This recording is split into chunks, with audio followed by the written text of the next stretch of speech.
Okay, I think we're live. Things are happening that aren't supposed to happen, but we got this. Let's go. Everyone thinks because you're a zombie, you don't know good coffee. Well, they're wrong. There's only one brew that gets my seal of approval. Deadly Grounds coffee is my guilty pleasure. The aroma is so intoxicating. It brings all of my neighbors out of the woodwork. Deadly Grounds coffee. Coffee to die for and zombie approved. It's good to get a little deadly. Use the front door! Oh, they're so disgusting.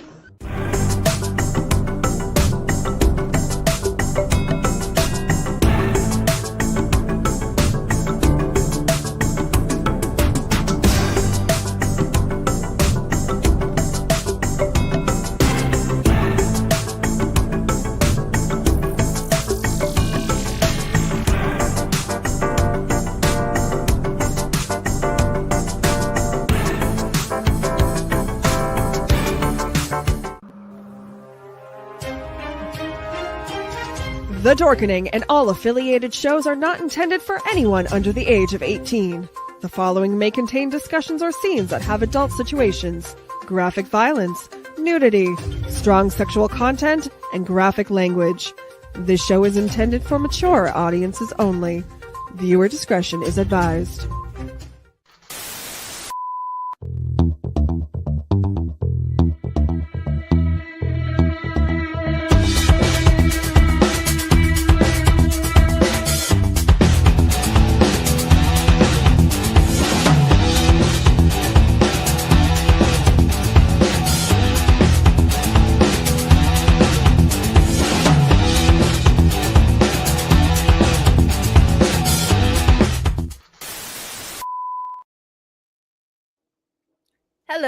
Hello, my lovelies, and welcome back to another episode of Unprinted Pages. Today, our special guest is Lily Luchesi. Thank you for being here. And thank you for having me.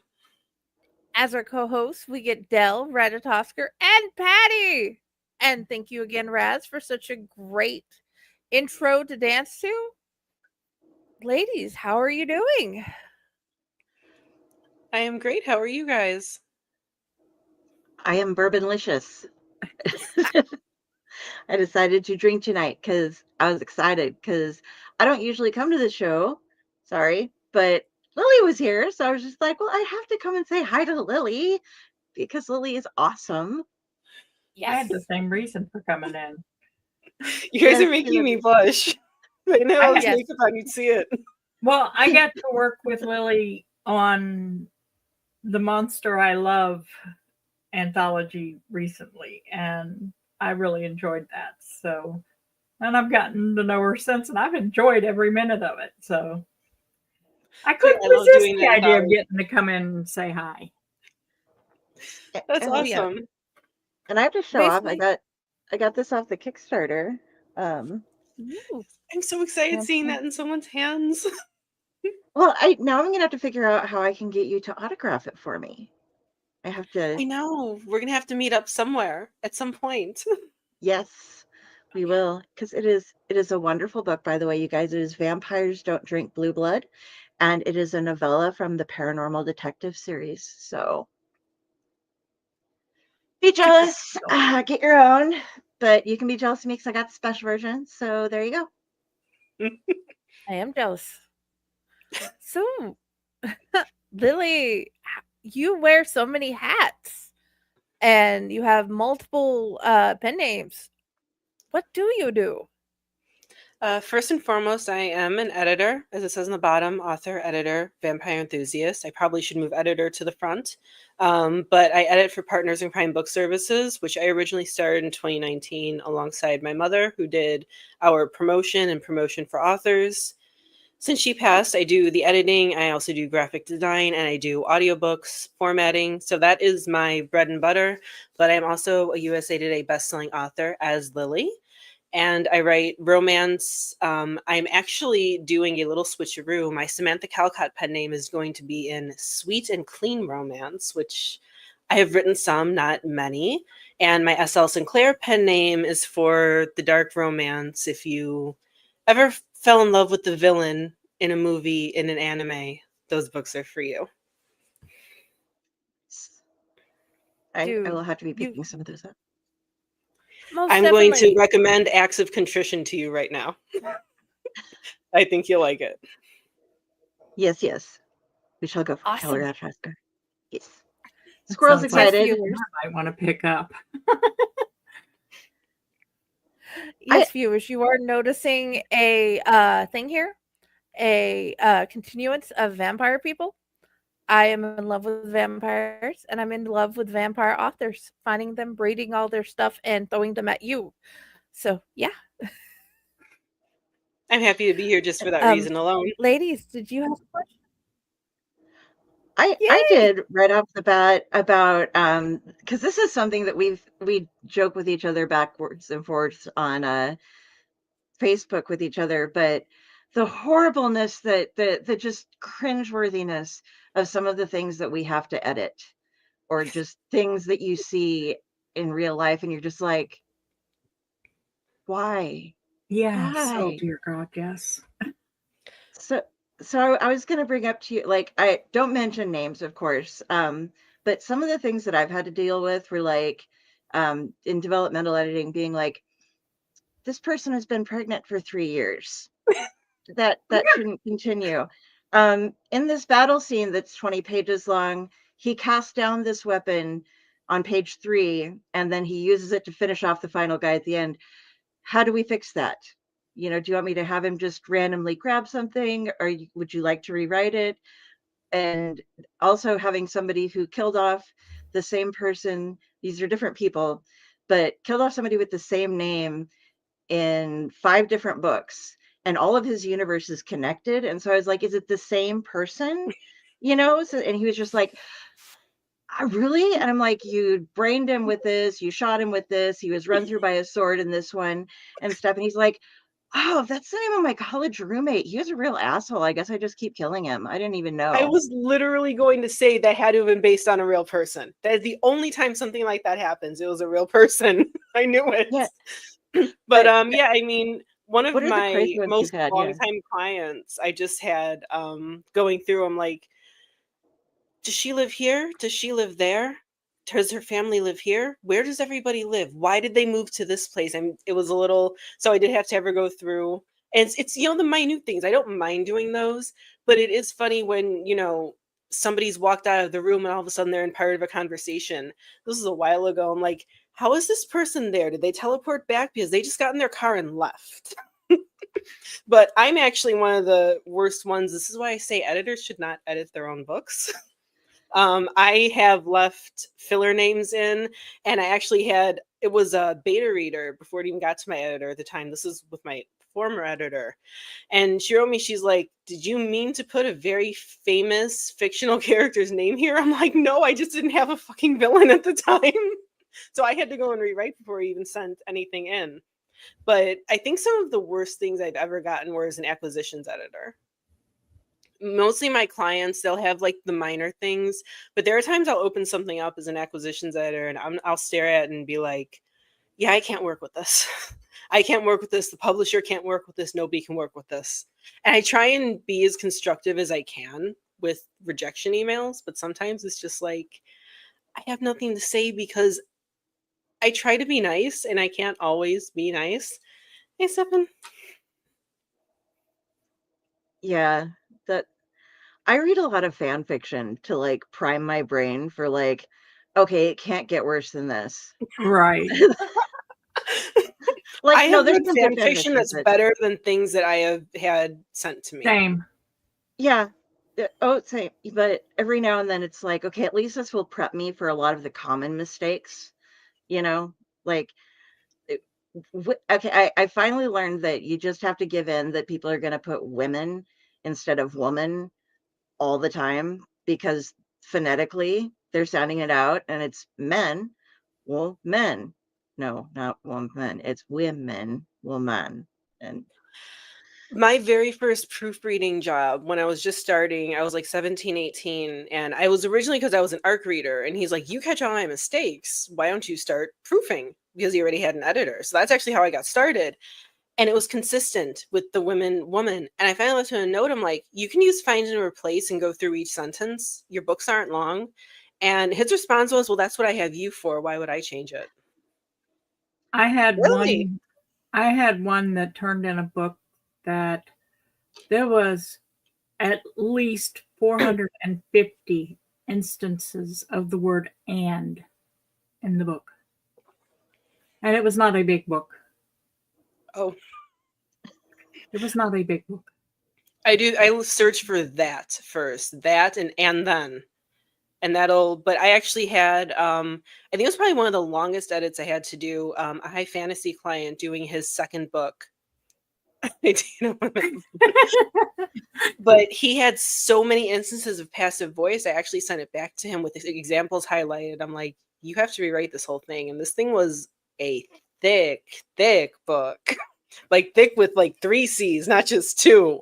And it took him a while, but you know what? He did the work. He got it back to me, and it was fantastic. It was fantastic. All people need is a little nudge, a little encouragement. But it did kind of shock me opening it up. I'm like, oh, this is not going to read well. This is not going to go over well with fans of the genre, because when you use passive voice, it does get kind of boring. Not only is it incorrect, but it's boring. I had somebody who I had to teach how to use Microsoft Word, the editing review panes, because I would send them something and then they would take it, make whatever changes they wanted, then copy that as a new document, and then add whatever they were doing next to it, and then send me a brand new document every single time. So I would keep fixing the same things that they didn't want fixed because they just didn't, there wasn't the like back and forth. It was just brand new every time. Yep. Oh, that irritated you the first time. It's going to irritate you the 17th time around as well. There you go. One of my clients, I've had like 3 clients I've actually had to do that with. And one of them, she had been taking everything. She's like, oh, I don't accept anything in that document. I just go into another one and change it. I'm like, okay, you're forgetting some, you're missing some. And so eventually it got to, okay, I will accept, and that didn't happen again. But I noticed there were things missing that I had corrected. I'm like, I know I corrected that. That is completely incorrect. There is no way that she could have rejected this. Because I knew she was a good writer. It was just an error. And that's when I asked, and she's like, oh no, I put it in a different document. I'm like, no, because you're skipping things by accident, but you're skipping things. But yeah, having to teach people how to use acceptance, to accept changes and stuff, that it's something I didn't expect I would have to do, but I do it. Yeah, it's weird, but it's nice to have a tutorial ready then for whenever you have like, this is how I do it. And that way you can make them not feel like they're stupid. Be like, just in case you're wondering if you've dealt with other people, this is the way that I do it. So here, just follow my clues. I am actually trying to figure out the best way to screen record, because a lot of the software, it's kind of expensive for what I want to do. And I want to do tutorials that I can have ready that people can buy right off my website for a very low price. So that way they don't have to worry about spending a crap ton of money later on something like that. Like, how to format a PDF, how to do the free EPUB if you don't want to pay like for the fancy formatting that I do, how to accept and reject changes in Word, how to work with your editor, like stuff like that. I want to do that because it seems to be something that a lot of new authors need. And I don't see anyone providing it at this point. So it's like, okay, I want to help you guys as much as I can. A program like this and screen share is the first thing that comes to my mind, because you don't even have to record it. I would want it recorded though, not just shared. Does oh no, yeah. This will keep recording. Hello, yes, we're live, and it stays recorded. Yeah. Don't mind. Oh, I promise I'm smart. you can do record rooms that you can use. You can do a regular recording and share your screen on the side, or as the whole screen, and then it will say recorded afterwards, so you can then download the recording and mix it up and edit it how you'd like to do it.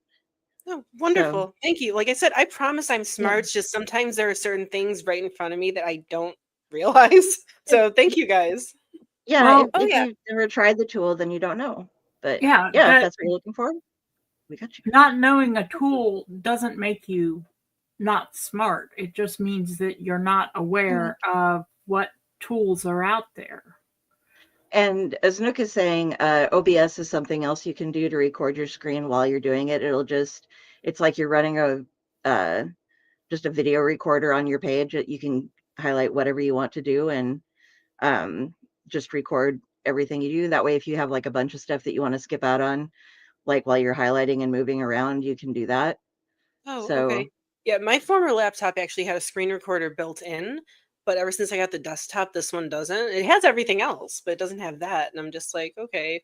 Because like I said, I always had software built into something. yeah. OBS though, Mike's agreeing too, is that's if you don't want to do something like this, OBS is going to be a lot easier for you to edit with. And Okay. I believe it's free, or at least there's a free version that's easily usable. So Okay, that's great. Thank you, everyone. You're I very yay, we appreciate welcome. helped that. Lily. Patty, what was your question?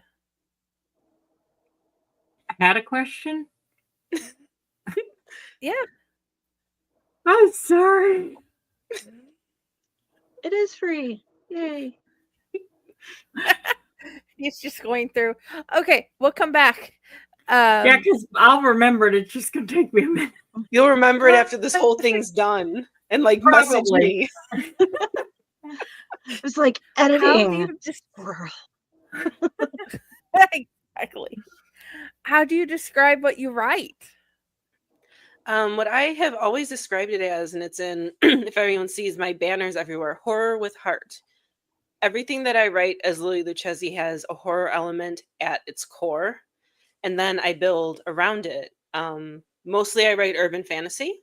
I write it for adults and YA. I have the Coven series for teens and adults, and I have the Paranormal Detectives series, which I like to remind parents there's a lot of violence, there's a lot of cursing, there is no on-page sex. So depending on what you let your kids read, it's also suitable. I mean, it would have been suitable for me as a teenager. And I also have the Page Papillon Paranormal Mysteries, which are cozy paranormal mysteries. That was one of my mother's favorite genres. So when I started writing it, she was incredibly happy. And now I have readers messaging me and telling me how much they need the last 2 books. So I guess I have to do that. But yeah, most of my books are female-led, creepy girl-led, neurodivergent led, and just very alternative. I grew up and have a lot of characters who looked like me or acted like me or loved like me. And there's really only one of those. In your 40s, absolutely a target audience for YA fiction. We are all young adults at heart. Yes. Agreed. Oh my God. What was my worst editing nightmare? Yes. It wasn't a nightmare that someone else caused me. I know everyone's probably hoping for a funny story, but I mean, I've had some books that have honestly made me put my head down on my desk. And my mother used to sit in the living room behind me at her old place, and she would see me with my head on my desk, and she's like, "Are you okay?" I'm like, "I need a lobotomy." I mean, early on when you're finding your feet and you can't be selective about clients, sometimes you'll get stuff that's just... But my editing nightmare in 2023, Word had a massive glitch. Other people experienced this to varying degrees, and I lost not 1, not 2, but 7 finished edits. And when I transferred the files over, most of my edits didn't take, or the files never sent. So I had to take over 7 weeks just to fix all of my former edits. Plus, to top that off, I lost an entire manuscript except for 2.5 chapters for my S.L. Sinclair pen name. Oh my It was God. vicious. It was vicious. And I know everyone's going to be like, "Oh, the AI." No, this was before that. They were just screwed. It was not good. It absolutely sucked. And they were like longtime clients who were upset. And I'm like, why would you think I'm lying to you? Why would you think I'm lying to you? You've worked with me for years. Like, something's wrong here. Yeah, I hate Word. It does so many strange things when you think you like us, especially if you try to put an image in anywhere. God help you. It's not going to happen. I will start, because I hand format everything. I don't use Atticus. I don't have anything to use Vellum on. I hand format everything.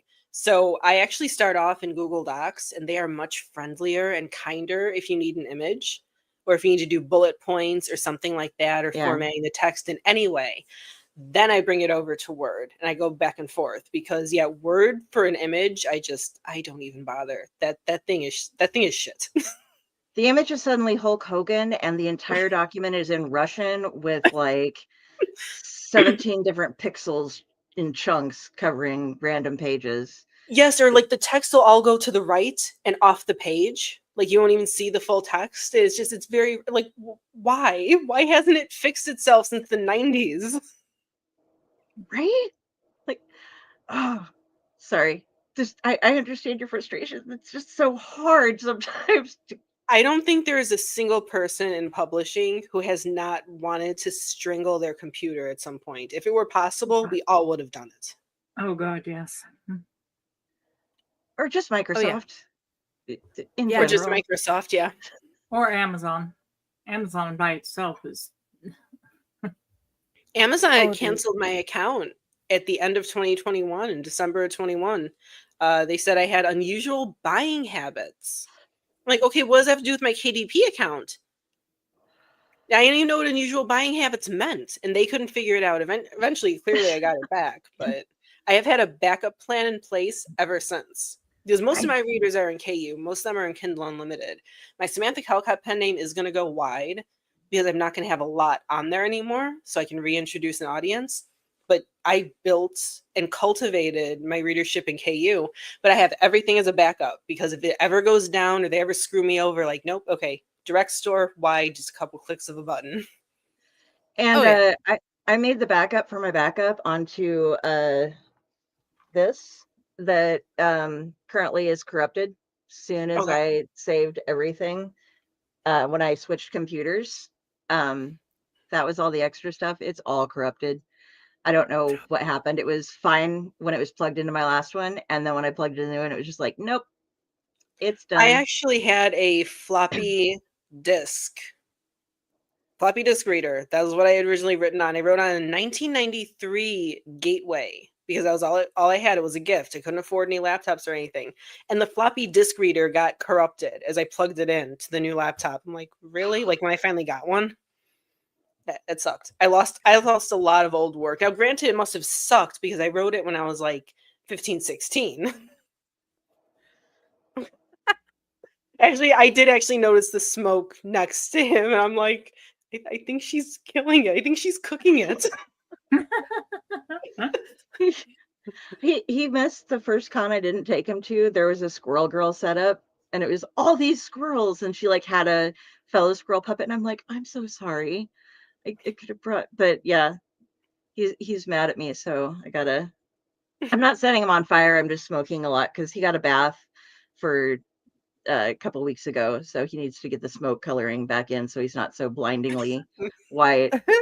He needs to look a little grungy. Yeah. But now I need to go get the squirrel plushie I've been wanting. There's a little squirrel character plushie. Now it's like, I think I need to have one of my own. So the next time I come on here, he'll have a friend. He'll have a little friend. His name is Jungrami. And I have to go get him now. Ooh, go get Most him. definitely. Go get him. I think We the only love squirrel friends. puppy I want is one of Foamy the squirrel. That would be cool. Ratatosker was initially just supposed to be a gimmick for when people squirreled out, and now I can't do anything without him. Like, we go on vacation together, he freaks out my mom. She's like, who are you talking to? I'm like, I'm talking to Ratatosker. And she's like, he's cloth. He is made of cloth. And I'm like, we get along quite well, thank you. I don't judge what you're made of, do I? No, he doesn't either. Okay. He's gotten me through some really rough times. You sit at cons and he does deep breathing with me, calms me down, gets me through the tough interviews. He might have stolen Brian Azzarello's wallet. But that's not been proven. So yeah, I think you should definitely, everybody needs their own like friendly neighborhood squirrel puppet to keep them company. I'm going to do it. You're going to see him. Actually, I have a little rabbit. He's my little computer monitor buddy. His name is Cookie. Aww. I have multiple versions of him, but he sits on my computer and he cheers me on every day. Hey. And it was oh cute. One of my friends came over to visit me for the first time after only knowing me online, and I have a little I will That's talk about part the of the Kickstarter. plan. We haven't got that far yet. A chair of like anime plushies, vampire, my bats, and then my other chair back here has variations of Cookie, who is a fluffy pink rabbit. And my friend stopped. She knows who Cookie is. Like, she's a fan of the person who created him. And she stopped and she looked at that and she looked at me and she's like, that doesn't fit. I'm like, I know, right? But he's my exception. He's my exception to the creepy. He's just cute. Yeah, Oh yeah. I'm all about crows, but I have a squirrel because I squirrel out so much. My brain just cannot stay on track. So I'm a bat person, bats and cats. So like, I have my one bat there, my one bat over there, a couple different cats. The only thing I don't have is a real one because between pet rent and allergy medicine, it's expensive. Oh yeah. I actually remembered what I wanted to ask you. Oh, good. Finally. When it came to the Monster I Love anthology, that was for Serena a step onto a area that was harder to write. Is there an area that you've written that was harder for you to write? Oh, that's a good question. I've been asked that before, and my answer changes because I don't like to stay complacent. I like to keep challenging myself with different things. My first, well, not my very first, that was just a little novella. My first S.L. Sinclair projects, those were a little difficult because I was worried I was going to be judged, some of the subject matter. It's difficult for me to write the sweet books because I just naturally swear every other word. And I'm really trying to be professional. Like, literally, fuck is like at least every fourth word out of my mouth normally. And that's how my characters talk. So I try to challenge myself with every new thing that I write, whether it's just subject matter that's different, a character that's different. I'm actually, with Paige, I wrote my first openly neurodivergent character because I am as well. I have autism and ADHD. And that was a challenge too, to accurately portray myself and my struggles. So almost everything you'll read from me has actually been a challenge, and it's deliberately a challenge. awesome. Do you ever fall in the trap where, like, this is one that's hard for me. I have a character that is an ongoing character who is much smarter than I am. And so I'm trying not, I give them like the $10 words, but the ones that I know, and try to have them addressing the audience in okay, I need to speak not condescendingly down, but on a normal sort of level. Like, they brag a little bit about what they know, but then break it down for other people. Have you ever tried to deal with like somebody who has very different thought patterns or very different levels of intelligence than you have, to try to break in and try to fit when it's like not how you work? I have done the different intelligence levels, but in the opposite way, but I have done different thought process. Like Harley has in the Coven series, she has my IQ, but I needed to make her not be so observant as I am because it wouldn't work. So as I'm sitting there and I'm writing and she's like talking these things, I'm like, no, you can't see that.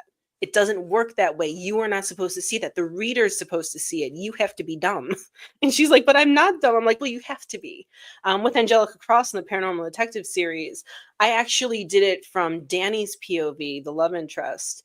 He's watching her while they're working on a case, and she's scribbling in her notebook because she doesn't like to write notes in her phone. It always has to be paper. And it's a mixture of symbols, English, French, and Japanese kanji. And that's how her brain goes because she speaks like 7 languages, which clearly I do not do that. She's smart. She's smarter than me. And so I have Danny looking at her thought process, and he's going, I would be terrified of being inside of your head. And that's what I'm thinking as I'm writing her. That's why I switched it to his POV, and I cheated because there was no way I could follow her thought process, to getting from point A to point B. She doesn't go to A to B. She goes from A to F, and then we don't get any of those points in between because even I can't follow her thoughts. She's one of those characters, I can't follow most of what she does. She's Angelica. She's just who she is. And so when I have to think like her, I will get a headache and I will just switch POVs. Like, okay, let me go to the dumber character right now and let him deal with you because I don't want to deal with you. That's an incredibly smart way to go about it, though. That's just sheer genius level, you know? So great job on that. Being Thank able you. to, It's like I have a very high IQ and did well in schools and puzzles and problem solving. I am not where my characters are. I put my characters on a whole different level sometimes. awesome. Okay, That who's is who's awesome. next? We're like cycling around here. Who's next? Oh, well, as Steph brought up, we should get to there. How about we Or start with the Kickstarter? yes. Yes.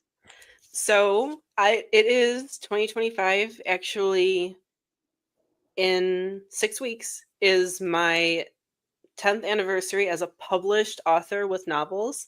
I published May 15th, 2015 with Stakeout. I actually don't have an original copy of that book because everything has changed, but I will be running a Kickstarter for Stakeout. As you can see, it has a nice little foiled cover, Ooh, sprayed edges at the top. That is epic. The interior papers, this is actually a proof copy that's screwed up. You'll not have the blue on top. That's a me problem. I even got character art from Paul Crave. This is half stock, half art, which is amazing. Ooh. And custom chapter headers. Where is actually the first? Like, it's so pretty. It's so gorgeous. And I'm really excited to have this with the dust jacket. That was just kind of one of those, oh, I forgot this shines. This is foiled as well on the spine. And yeah, I feel like a little child with a Christmas gift with this book because I did run the Kickstarter with, as Delphine showed, Vampire Blood and Iron Bullets, which is the prequel to this. And the reason I did that Kickstarter was to familiarize myself with the platform so I could do this. And so nice. that actually launches in 20 days. It is going to be a 3-week Kickstarter. My minimum goal, just to cover everything that I have done, both money and time-wise and investment, is going to be $1,500. I hope to match that. I hope to get it. There is going to be this version. There's going to be a cloth-bound version, which will also have foiling and all the same interior. And there's going to be a paperback version. And while there will be a version available afterwards, this Kickstarter is the only place you can get these versions with the foil, with everything. Because it's going to be, yeah, it's going to be a bit expensive to print, but it's been amazing getting this prepared. And yeah, I will, somewhere on the comments in these floating around Facebook, I will post the link to it so you can follow it. You can be notified when it goes live. But it goes live April 24th in the mid-afternoon, probably around 4 p.m. Eastern. I have everything set. I have my alarm set. And I'm very excited. I'm very excited to get this in the hands of readers. I know there are some issues with shipping and tariffs and things going on politically, but I am ensuring that I ship this to as many countries as possible. So I want to make sure that everyone can get their books. Is it going to you personally and then you're shipping them out? No, they are going to be shipped straight out from Bookvault, which is the printer in the UK. And it's Okay, not in this version, but they are going to be digitally signed with glittery red gel pens. So it's going to look like I signed the book in glittery blood. So that's going to look nice. awesome. I was That gonna is say awesome. there's getting them signed is something that I've noticed. I do more comic stuff, but people like for $5 extra on the Kickstarter will sign it for you. But Yes. that's because they have it coming to their house, so it's easier. Well, I am also going to have a tier for that. If you want to do an add-on, I believe I have it priced at $10, including shipping, a hand-signed poster of the cover. So there's gonna be that if you want something hand-signed. And that's Nice. an add-on that you can choose if you want to. But yeah, everything's gonna be digitally signed because I wanted to make sure the smallest margin of error and the quickest way to get your books to you, because sometimes Bookvault with bespoke printing like that, sometimes they can take a while. So I want to make Mhm. sure people aren't waiting for them to print, to get done, to come to me, for me to sign them, me to pack them, me to ship them. That takes a lot of time, and I want to make sure people aren't waiting, months and months and months. And thank you, Mike. And this is something that thank you. This is something that is suitable for fans of crime shows like Chicago PD, Supernatural, Buffy the Vampire Slayer, Vampire Diaries, originals. I like to think that it's as close as possible something Supernatural fans would enjoy because that's my favorite show. But if you like quirky characters, strong female leads, strong male leads, strong female villains as well. I actually had a female villain for the first 3 books, and when she finally bit the bullet, I actually had readers messaging me, "Ding dong, the witch is dead." But I have so many different elements and characters to that. The series is really my baby. It doesn't matter what I write. I've written better books. Like, I'm not gonna lie, I've written better books than the Paranormal Detectives series, but nothing is ever gonna mean as much to me as Angelica Cross and her story and her world. And the readers who absolutely love her and followed her for the 4 years I was actually writing the series. Is there a Spike? I would not call Danny a Spike. I would call him more of an angel. If there's anyone who's a Spike, there's a character in book 5 who could kind of be considered a Spike-ish. But no, Angelica's a very tough, very kind of outrageous bitch, really. And I mean that in the kindest way possible because she's the person I wanted to be. When I wrote her as someone I wanted to grow up and become. And she needed someone who was very down to earth. I guess you could say Danny's kind. He has his issues. For anyone who hasn't read the series, as you go through, you're gonna want to slap him. I've wanted to slap him. Readers wanted to slap him. But she needed someone who was very steady and not. She needed someone as distracting as a Spike type of character. She needed a rock. She needed someone who would always be there when she eventually wound up realizing, oh shit, I can't do everything myself. I loved when I just read this, Vampires Don't Drink Blue Blood. When she gets there's the semi-romantic moment that takes place in there, and the reaction and the way she handles it, and it's like, what do you think that, it's basically like, you're basing this off of every fucking supernatural romance novel you've read. This is not what happens. What do you think? Did you watch some movies or something and think this is what the fuck goes on? I loved that. It was That was very deliberate because that's the type of person that Dave, who is her friend and partner in the book, that's the type of person he is. He's like, oh, well, this is supposed to happen. yeah. And Angelica's like, no, motherfucker, that's not what happens here. I do not even want to look at you that way. And that's for people who do wind up reading that first somehow. There is going to be finally a digital release for it for everyone eventually. It's actually going to happen on May 15th. There's a bunch of things that are going to happen and be like fun surprises leading up to the 10th anniversary. But I wanted readers who read that to get to know her right away and realize, yeah, this is not going to be your typical. One of the first things that I was asked, and I was asked this in earnest, and I was also asked it by, and I'm so sorry to everyone watching, I was asked this by men who like to read horror and like to read urban fantasy. Oh, is this like Twilight? No. No, if you're looking for a Twilight, if you're looking for anything in the YA movie spectrum, no. You're not getting that, so don't look here. And she is not Anita Blake either. No, she is not. No, I did not use any of the great female characters as, if anything, the closest she is in personality would probably be a Lestat. But even that, she's really not. Angelica is just very much Angelica. She is loudmouth. She is opinionated. She is strong. She is a leader. She doesn't care who hates her.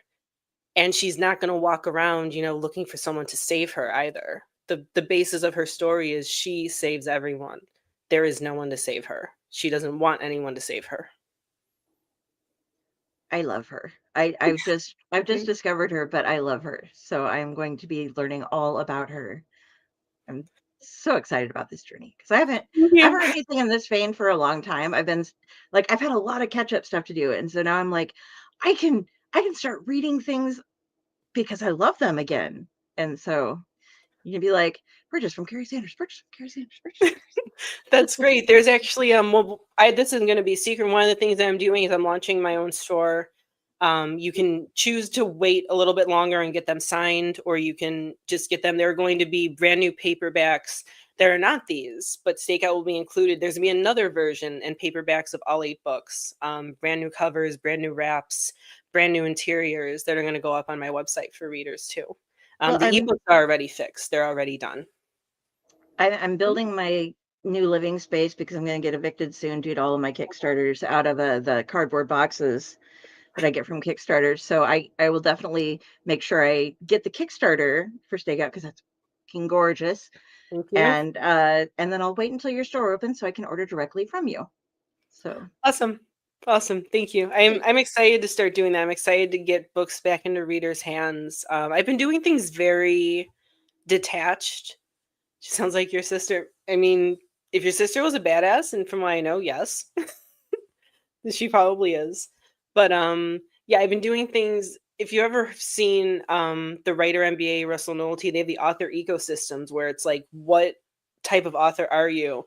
And mine has always been a very detached. It's called a desert. I'm very detached, and I do things very impersonally because that's the easiest way to get things out there. And I'm a horrible introvert and don't human well.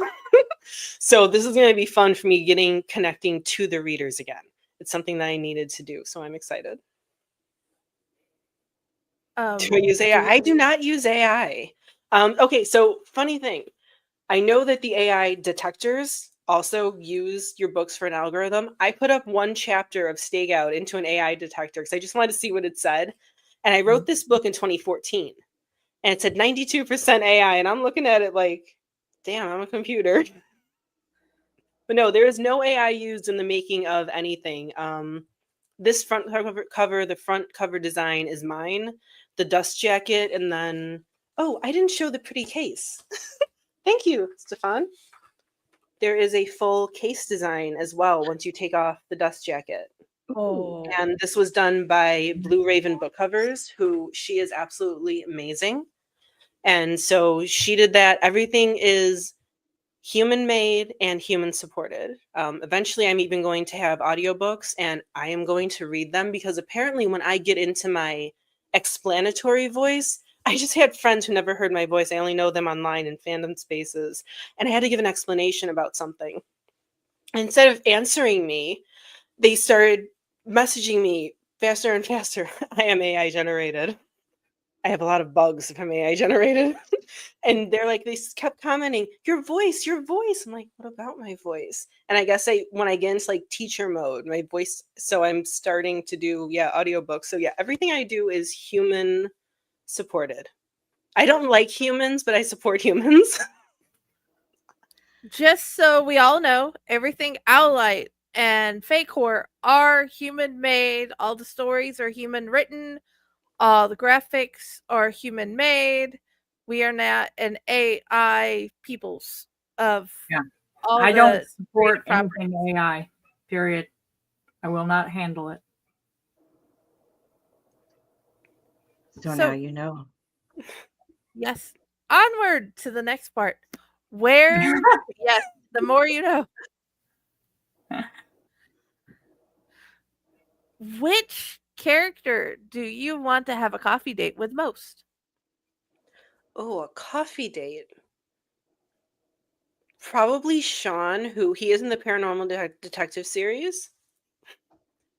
He comes in book 5, and he's there books 5 through 8. He's there through the whole series. He also has a spin-off novel called Never Again, and that is the closest I've come, by the way, to writing full-on horror, getting out of urban fantasy and going into, demons and psychological horror, because he has PTSD. But he's seen so many things. He's like 600 years old, and he was born when they found out that he was a male siren, which is very rare. Sirens are almost always women. When they found out what he was, they tried to stone him to death at 14. So that's one of his earliest memories, is being stoned to death over 500 years ago. And he's been a rock star. He's been a soldier. He's been a demon hunter.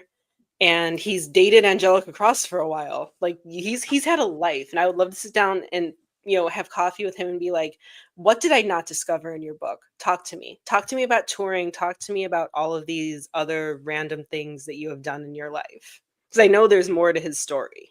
I know there is, but he just hasn't told me. Raoul Duke Oh, yeah. from Fear and Loathing in Las Vegas. You know? Male Yes. siren wasn't.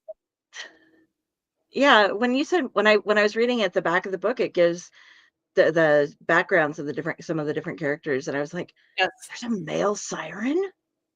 That's Yes. insane! That's so creative, you know?" So one of the things about sirens is how they sink ships. And so I decided to rewrite that legend in Never Again. And he's going over from a boat trying to leave Israel where he's born, trying to get over to another country. He winds up in Greece during the Ottoman Empire. And he's in Redbeard's boat because the pirate Redbeard was real. I know some people may not know he was real. So he's on his boat and they decide, to sing, the crew on ships sing.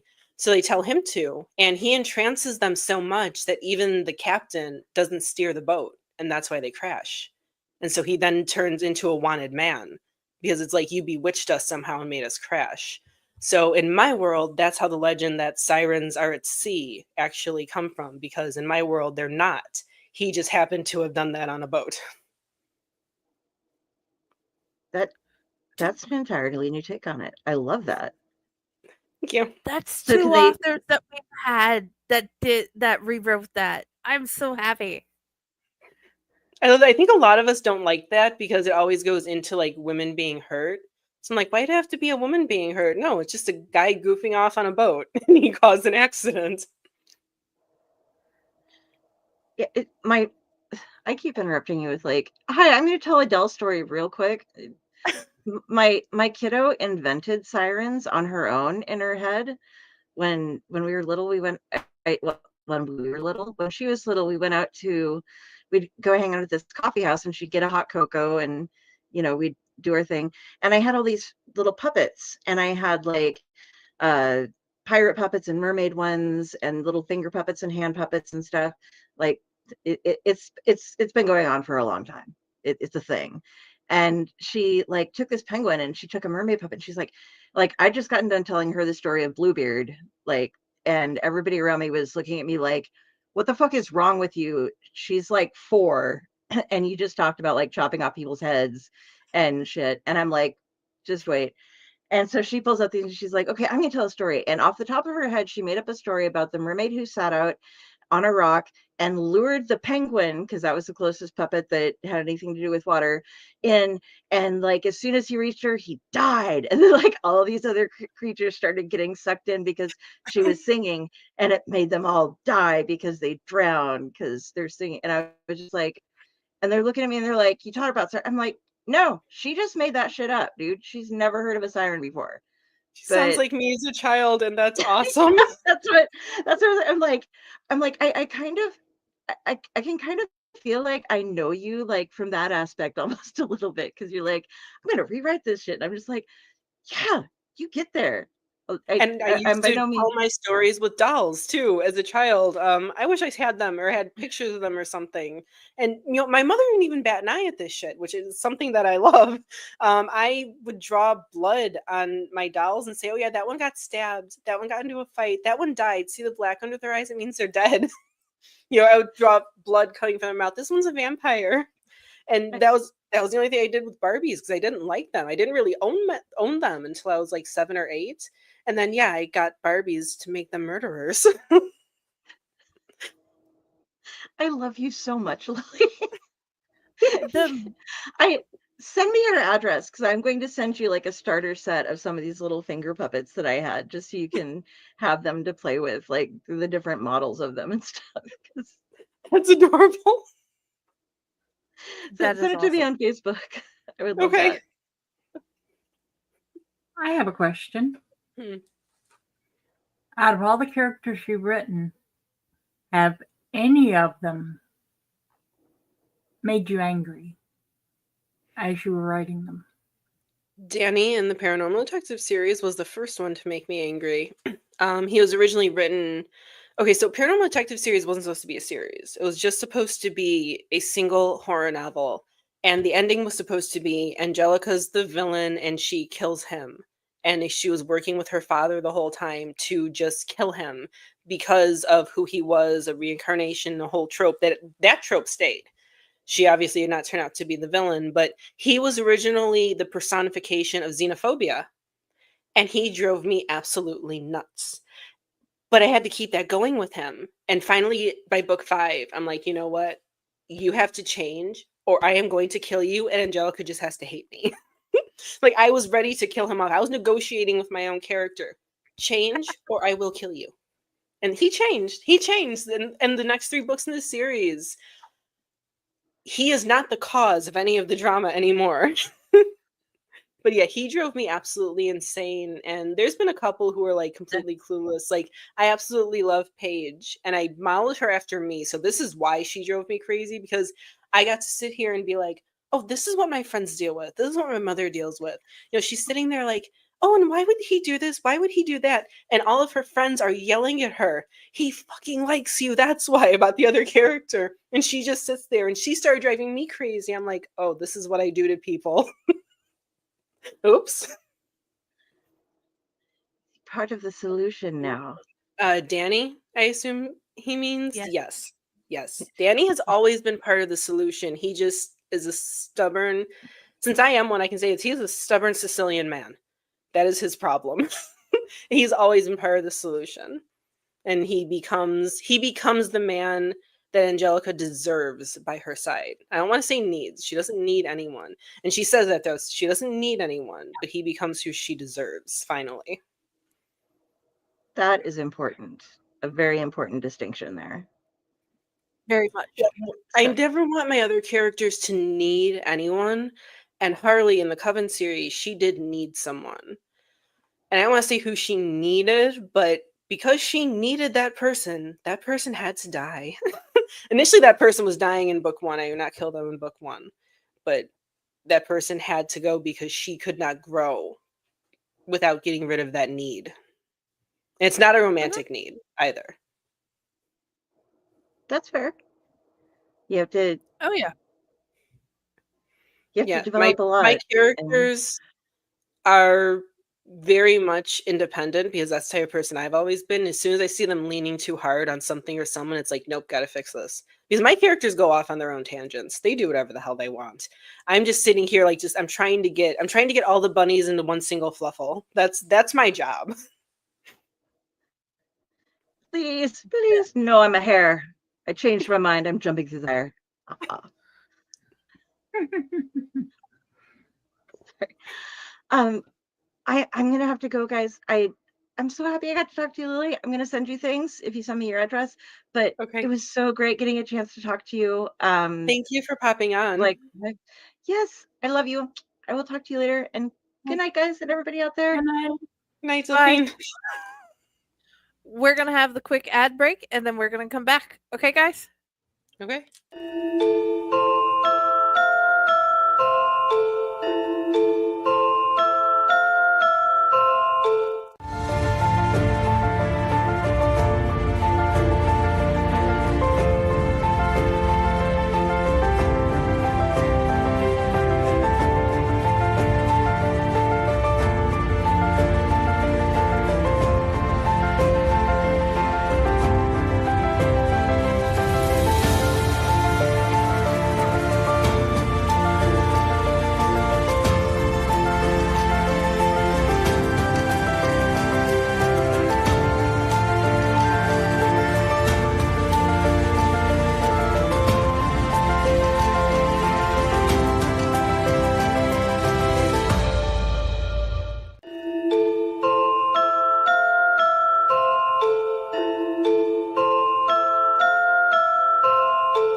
Greetings and Shabibans. We are the Retro Reductibus Cephala Podcast, a long-form bi-weekly show that celebrates all the things that made growing up awesome. Yeah, that sounds good, but I don't know what all those words mean. I think what Parasite Steve's trying to say is that on Retro Reductibus, we explore a range of retro goodness weirdness, from toys, video games, and movies, to cartoons, and even snacks and school lunches. Oh. And we do it all with a positive spin, a slew of killer guests, and some very adult language. And you know what else is cool? No. This crazy show is part of the Door King Podcast Network with new episodes every Tentacle Tuesday. What's that? And if waiting 2 weeks for a new episode gives you a sad, know that we drop bonus episodes all the time, like the off-format Crow's Nest and an interview series we call The Brig.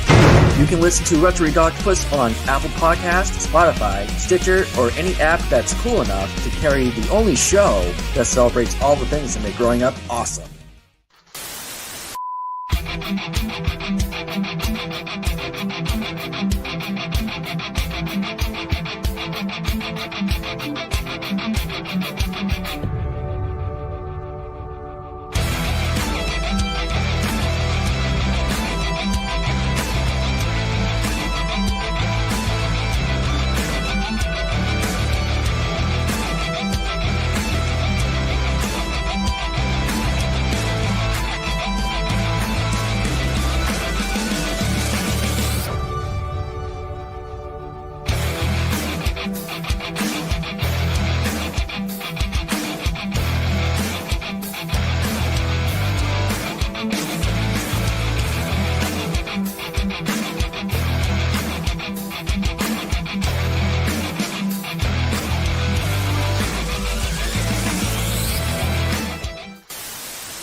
I still love Hello. that. Me too. Hello, my lovelies, and we're back. I think all of mine are multiple different birds and they're having a rave. Same. And I know she loves you, Das Nook. And then good night, Mike. We love you. Night, night. Night. More Yes. Kickstarters from the Paranormal Detective series. That all depends on how well this one does. If people want more, I am absolutely prepared to do more. I already have, some of the things will stay the same, so they match. Some things will be different. I'm already prepared for all of it. If this is a success, absolutely. I also have other Kickstarters planned. I'm going to do romance doesn't do as well on Kickstarter as paranormal, fantasy, horror, but I'm going to attempt one. So I have that I want to do later this year. But if this does well this year, 2026 will definitely see at least 2 more, if not 3, of the series. Because I would love to have them all matching. I know any book collector like me, I know everyone likes, their series to match. They don't want different sizes. They don't want different versions. Yes, that is a yes. So as long as this is successful, then yes, absolutely. Because I enjoy doing this. I'm a collector. I collect books. I used to collect comics. I don't do anymore. I collect Funko Pops. I like to have pretty things. I am a crow. I'm a crow. Nothing wrong with that. We collect crows and all types of fairies and other creatures here. And I think the next question I definitely have, are you Team Dean, Team John, or Team Sam? I am Team Dean and have been from the start. My mother was hardcore Team Sam, so it was great because anytime there was like a 2-pack of something, like whatever merch or whatever, it's like perfect. We don't have to worry about it. We can split it easily. But I love the nerdy guy in the hot guy's body, and that really was Dean because he's the one making the Tolkien references. He's the one making all the sci-fi references, the Doctor Who references, the Fight Club references. So it's like I just love that. I loved his whole everything. And Jensen Ackles is amazing and so sweet too. I have to agree with you. I've always been Team Dean. There's about just you? something incredible about that brain and that body combined. Yes. It is unanimous, Team Dean, in this particular podcast. Well, this episode of this podcast, we are Team Dean. I think within the last 2 episodes of Lovely Ladies, we are definitely Team Vampire. So yeah. Always Team Vampire. Always. I always used to blame my mother because my name keeps blocking my face and that's really bothering me. Like the OCD is just like get away. But I used to blame my mother for the vampire obsession. Not only did she love them, but she got me started on Scooby-Doo when I was a kid. And that was when I saw my first vampire. And I was like 2.5 years old. And I remember it clearly. I remember where I was sitting and everything. And it was in our brand new townhouse. We had just moved. And she sat me in front of the TV, I think because everyone needed to unpack. And they're like, okay, the child must not be here where she can get injured. And I'm watching and like the vampire appears on screen. I'm like, oh my God, you're so cool. And ever since then, it's like, yeah, obsession. I think My I worried a youngest couple has of my an teachers. obsession with Scooby-Doo. It's a thing in our house. Scooby-Doo is always going to be awesome. Oh yeah. Oh yeah. I can honestly say we agree here. We have those like 3 or 4 of the big ones that they sell at holidays for each of the holidays, and I think we have nearly all the movies and most of the series. My son Oh, has yeah. all of the DVDs, and he named his first dog, which is a 4-month-old Australian Shepherd at the moment. He named his first dog Scooby-Doo. Cute. So cute. You guys are making me want to watch some of the old movies now. I think they're on Max, which I have temporarily. Gotta love the Black Friday pricing because I hate the subscription shit, but I also don't have a lot of DVDs and stuff. I'm trying to get my physical media back. You guys are gonna make me want to watch some of the old ones because yeah, I mean, I love that feeling. The kind of, again, Scooby-Doo falls under something I would call like creepy cute. Like Karome, she's another character, creepy cute. I love that stuff. And that's kind of what I'm doing with the Paige Papillon books. There's another series once it's finished I'd love to get on a Kickstarter with like glittery pink covers. You know, again, creepy. Ooh. Because yeah, Paige shocked me. She's like, my favorite color is pink. I'm like, but you're goth. My favorite color is pink. Okay. Okay, I'm giving you pink shit. There is a thing called pastel goths. Where Yeah. you Yeah. are as goth as you can be, but pastels are your thing. And one woman who showed me this is one of the greatest women I've ever met. And I'm like, thank you for teaching me this. Now I have a whole new world. Yeah, I used to see people at the clubs I used to go to dressed like, and they always stood out, you know, amongst the black. Team Velma. Yeah, of course. Team Hey, Velma. I'm Team Velma too. There's nothing wrong with Velma. Oh, not at all.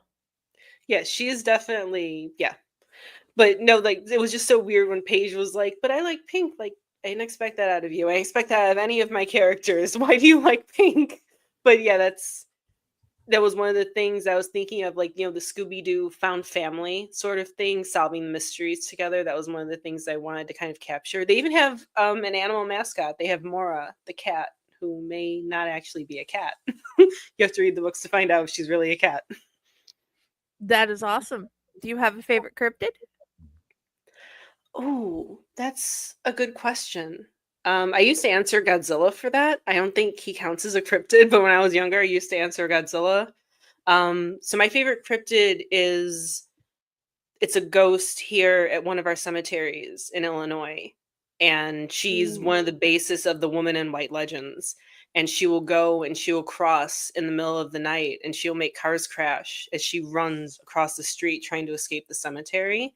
So she's actually my favorite one. Resurrection Mary, her name is. Oh, that's Dude. cool. I've got to look that up and add it on Corpse Garden Chronicles. Definitely. There are books written about her, or books about, you know, haunted Chicago, with the whole, you know, Northern Illinois is kind of included in that. And you can find a ton of books where she's included and stuff. And yeah, we have a lot of local legends, but she's my favorite. Dude, okay. New new city added to my current fixation. Well, it's not current. It's been like 30 years, so I guess it's not current, but yeah. Yeah, we are so haunted. We are so haunted. For anyone who believes in ghosts, who believes in spirits, like Chicago is very haunted. Like Chicago itself. I live like 2 hours outside of there, and we're a little haunted up here too. But Chicago is very much a ghostly city. And also a very witchy city. A lot of people don't realize that, but a lot of the early Catholics that came and settled here did witchcraft as well, including my family. because witchcraft Ooh. and Sicilian Catholics goes very deep. And my great grandmother practiced. She read tea leaves and tarot, and I'm starting to read tarot again. I'll be the first Ooh. practitioner in my family for 4 generations. But yeah, we're a very creepy city in Chicago, and I love it. Like I just got back from New Orleans like 10 days ago, which I loved. I recommend everyone go visit, eat the food, see all the creepy things, see the cool places. But I've lived in, we have haunted tunnels. I don't think our tunnels are like specifically haunted. There might be some, but I mean, there's so many former accidents, construction accidents when our overpasses and stuff were being made that I'm sure there's plenty of ghosts under ours. Just stand there a little while, you'll see something. A lot of everything's old here. Everything's at least couple hundred years old. If it wasn't destroyed in the fire, we try to keep as much original as possible. And even some of like the buildings, the John Hancock building's extremely haunted. That's where, I don't explicitly say it, but that's where the Paranormal Detectives is set. Because it's a haunted building from all the murders and suicides that have happened there. My mother and I, we won concert tickets and a GameCube in 2002 or 2003. And so we went to go pick it up, and it was at the John Hancock. And she's rushing through. She's like, this place is fucking haunted. I want to get out of here. Now I'm just a little kid looking around like, where? I want to see the ghosts. I don't blame mother's you. like, I don't want anything attached to us. I don't want anything coming home with us. Because, she believes in all of that too. I'm like, okay. Do you have a favorite legend from your area? We don't really have as many legends. One of the ones that I do enjoy reading about, and I actually wanted to rewrite it, but I'm never quite sure how. I think I want it to be kind of half paranormal, half dark romance, where there's a lot of old bars that used to be mafia hangouts in the 1920s during the flapper era. And you will see a lot of ghosts looking like they're from the 1920s, just kind of going in and out of the different bars on the south side of Chicago, where that's not a mafia area anymore. That hasn't been a mafia area since probably the 1960s, 70s. It started to change over. And then the mafia stuff came to the north side. But all of the haunted, ghostly stuff that has to do with like, jilted lovers and money deals gone wrong and secrets being spilled. It's all in those old bars that still exist, like Taylor Street, that kind of area. And I've never really been down there, but I'd like to go down there and just see what I can see. And I would also love to write about it. I would love to read what you write about it. League of Assassins from Batman claimed responsibility for burning down Chicago. Didn't they in one of the comics? I think so. I think they did in one of the comics. Yeah, I think But so. one of the reasons that a lot of people think is actually it did have to do with like bad money deals gone wrong, and they just use the excuse of a cow. But there are some things I would love to find out the truth about, but of course we never will. But it's just so interesting to speculate. Like, did they really want to just kill everyone in the city? Like, it's such a dark thing to think about. And it also just kind of shows we survive. We very much persevere in Chicago. You can throw a lot of shit at us, but we're coming back. Oh yeah, it is amazing. Other than your work and your writing, you've mentioned you've got plushies and stuff. What other like hobbies or what do you do for fun? Music, mostly. My family actually has been in the music industry since the 1970s. My grandmother ran the very first chapter of the Black Crowes fan club and street team in Chicago in 1979. Yeah, my mother was 13, 1979. My mother did promotion work for Aerosmith, Guns N' Roses, Bon Jovi, so many different bands, a lot of local bands as well. And so I grew up going to shows. My mother was pregnant taking me to shows. I mean, safely, of course, but she was pregnant and going to concerts. And so I basically grew up familiar with stadiums as well as clubs. Like, I mean, they knew my family. As long as I had hearing protection, yeah, bring the baby in, bring the toddler in, like, we don't care. So I love music. I lived in Los Angeles with my mom for 8 years. And we did work it was a subsidiary of Century Media Records. It was called Hollywood Waste. We had street teaming, volunteering, handing out flyers, digital promotion. whatever we could, going to different shows, going to shows along the Sunset Strip. And music is just everything. If I had any musical talent, I would not be a writer. I would be in a band. So I stopped going to concerts, financial reasons, depression reasons, then COVID reasons, then more depression reasons. And I finally started in 2023. I finally started going back to shows and going to festivals. Discovered that I actually don't mind flying to them if I can afford it. So I have a few concerts slated for this year, which I'm just very excited to get back into it. I collect physical albums, vinyl, and if anyone knows K-pop, it's you guys know Pokemon trading cards. K-pop has trading cards. They're called photo cards, and you collect them based on various rarity, and you keep them in a binder, just like other trading cards. So that's one of my other little hobbies is collecting photo cards. I only collect them for my biases, though. I collect Jungkook, I collect San from ATEEZ, and I collect Changbin from Stray Kids now. That's a new one. That's new. And my friend's taking me to see them. She's like, "You don't know them really well, but I want to bring you with me." So I'm like, "Okay, let me listen to their music." I'm like, "Well, fuck, here's another band I like." I don't have the money or the time for this. Photo card collecting is not for the weak wallet. No, it is not. All card collecting is not for the weak wallet. Okay, you know the hollow shadowless Charizard from 1999? Yes. I had the card and it got lost in a move in 2001. I had no idea what it would wind up being worth. Because I was an avid Pokemon and Yu-Gi-Oh collector as a kid. I still could probably play and win a Yu-Gi-Oh tournament right now, even though I haven't played. And I'm so mad. Every time I see someone mention or bring up the Charizard, I'm like, I had that damn card. I could be like semi-rich right now. That's okay. The boyfriend had a Black Lotus card from Magic the Gathering from Alpha. Oh. And it got stolen from our vehicle. Oh, shit. Someone knew what that was worth. Someone saw that thing somehow. That's horrible. Yeah. That's horrible. I would honestly just continuously have that in the back of my mind, I will somehow get revenge on you. That's the person you write into a book and kill them. Oh yeah. Oh yeah. What do you read for fun? Who's your go-to author? My go-to author has been since I was 14 and will probably be until the day I die, because it definitely will be after he dies, God forbid. But Stephen King, he is I credit on writing for even getting published the first time, because I was published with a small traditional publisher. So he is my number one. I like to read. I really am actually very much into YA. Anything that Darren Shan puts out under his name or his Darren Dash pen name for adults. He writes more, I don't want to say sci-fi and metaphysical, but they're just they're uncategorizable horror. And Yeah, I they just are. think he is amazing.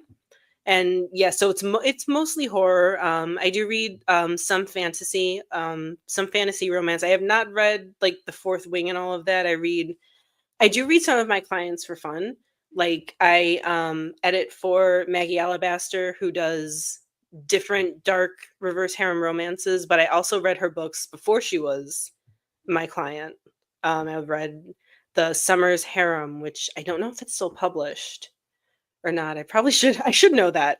But that was a fae romance with adventure fantasy. And I love all of that, but I don't have a lot of time to read. So I think I get very lucky that I'm a fan of a lot of my clients and I get to read, because they write so many different things. I get to read, the romance that I like. Oh my God, the Vampirella comics. Yeah, those are. Oh, I had an wow. opportunity to buy a set of used ones, not realizing how much that they would be worth one day. But yeah, I love to read so many different genres. I do like to reread the classics. I will go back. I have an annual reread of Dracula and Jane Eyre every year without fail, because those are my two favorite books, hands down, full stop. That is awesome. Where is your favorite place to write? So I don't write well out in public around people. I never have. I usually like to have music on. The music has to be instrumental or it has to be not in English, so I'm not sitting there singing. So I have a desk situated in the corner of my living room. I have some of my favorite art hung up on the walls, which is K-pop fan art, but I just have it as a little shrine here, and I just put my headphones in my tiny ass corner and I write. I this is where I write from, is where I'm doing this. I do write occasionally. Okay, so I have gone to sleep and I've sat there and I've been like, oh my God, this idea. And I will sit up in bed and I will write. And I just have this, I don't have a keyboard or anything. It's just a phone that I need a new case for because it broke. The phone didn't break, the case broke. And I will sometimes write in bed on my phone for like 2 hours and I'll get a couple thousand words just on my phone because, so I will write wherever the inspiration strikes. I try my best to only write at my desk and also make it like, you know, I do that too. I try to make it a day job sort of thing. You know, I sit here, I sit at my desk. Yeah. I sit at my desk, I do my client work, I do my administrative work, and then I write. And then I try not to do it elsewhere because that is a good one to write to. That is a great one to write to. Metallica in general is actually really great to write to, but then you get into some of the songs that are just so good and you want to start, you know, singing along even though you have a shitty voice. So I try not to write to that. But yeah, if I treat my writing like a business, like I treat my editing like a business, it helps me get more done and it helps me be able to relax because my apartment's tiny.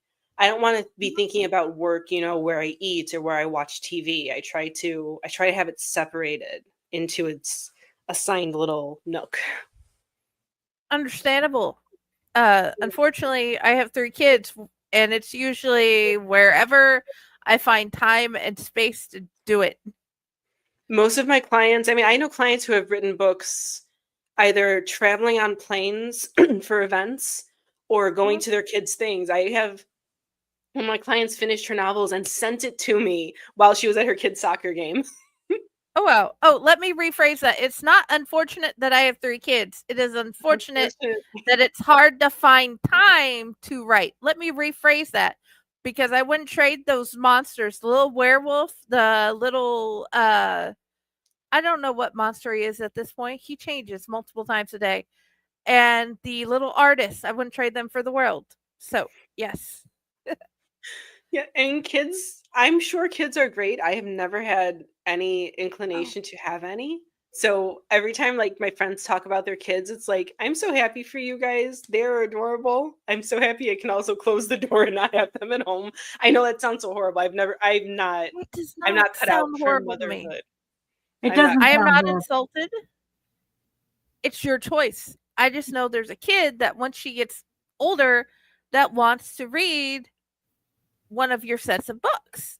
And I told her, when you get older, you'll be ready for what happens. Yeah, sometimes, I mean, that's why I have the YA, so people can, you know, you'll be ready for what happens in that. But yeah, I love hearing the kids stories because I'm actually going to be writing some books that include kids. I don't typically do that. They're all little monsters. I have to agree with him. I was a quiet monster. I was the monster who did not clean up their room. I was the monster who left art supplies and writing supplies everywhere. I was the monster who broke shit everywhere. Like, if something was broken, it was guaranteed it was me, and it was always an accident. And that's I've been mom for longer than I can remember. I was 14 when I had my first one. So I don't remember it being a choice for me. Right. For everyone else, I think it's a neat idea that it's a choice. I think it's a good thing. Mm-hmm. And now I'm able to enjoy the fact that my kids are grown and they can have the kids of their own. My youngest, like you, has decided, I ain't having kids. I told him, that's fine. You don't have to. That's what my oldest said. I told my mother at one point, I'm like, you realize the only because we were watching something on TV and they were talking about the joy of grandchildren. And I think I was like 21, 22. And I looked at her, I'm like, you realize the only grandkid you're getting will probably be a cat, right? She's like, you think I can figure that one out? It's like, yeah, I knew. Yeah, my youngest told me, your grandbabies are the chickens out in the coop and Scooby-Doo. There you go. There you I'm go. fine with that. The people that I call my aunt and uncle, they're my mom's best friends since she was a teenager. They wanted children, unfortunately couldn't have them. So now my cousins are their dogs and cats, and I love them. And they will sometimes even FaceTime me with them. Hey, it's your cousin. Like, and they know who the cousin is, and they'll be barking, and it's like, you're all so cute. Dude, okay, short Dante story just because it's a chicken thing. We opened the door and our neighbors have chickens and ducks, and he's like, "Mommy, they're talking. They're loud and they're talking." And he had the biggest smile on his face. So yeah, sometimes it's like the best thing in the world, and other times it's just easier to be able to shut the door. You take care of the kids. I'm gonna be over here writing. So yeah, Yeah, my mom was a I single parent I by choice applaud the too. decision of not having them. Yeah, she was a single parent by choice and had to be a full single parent. Like, as we lived with my grandmother, and my grandmother passed before I was 6. So my mom had to do everything. There was no help. There was no nothing. So, like, as I grew up, I'm like, damn, you went through a lot just because you wanted me. And it's like, thank you. You don't realize it when you're a kid, but you realize it as you get older. Okay, I absolutely love that question. I love Yeah, that question, but the answer is vampires can have bad breath. So in my world, blood is basically like a serum. When they drink blood, it doesn't really go through a digestive system. It gets put out into their entire bloodstream to keep them alive. So it doesn't get digested like that. But if they don't drink blood for a while, their body starts to decay. So then you get the bad breath because the decay comes from the inside first. So that's how it is in my world. I think in a world where blood is more like food, they probably, yeah, always at least have like iron breath, or like if you have rotted blood that's been left out, I guess it smells like old hamburger. So probably that. But yeah, in my world, they will rot from the inside out if they don't get blood. But it's not food to them at all. That's what Angelica complains about when she becomes a full vampire. She's like, I like food. I can't eat anymore. That makes that's sense. understandable.